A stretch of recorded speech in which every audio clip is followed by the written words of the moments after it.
పట్టభద్రుల ఎమ్మెల్సీ ఎన్నికల్లో గట్టెక్కే పరిస్థితి లేదని కౌంటింగ్ హాల్ నుంచి ఉత్త చేతులతో పోవడం ఎందుకని అధికారుల మీద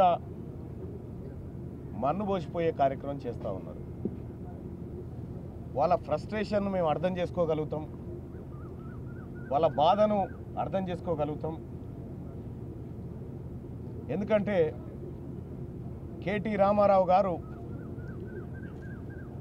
వందల కోట్ల రూపాయలు పెట్టి పట్టభద్రుల ఎమ్మెల్సీ ఎన్నికల్లో అక్రమంగా గెలుపొందాలని చేసినటువంటి ప్రయత్నం, గతంలో మాదిరిగా బోగస్ ఓట్లను నమోదు చేయించి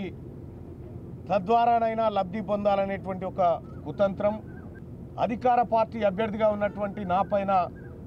అనేక బురదలు జల్లి గెలవాలనుకున్నటువంటి అన్ని ప్రయత్నాలు వెడిసి కొట్టి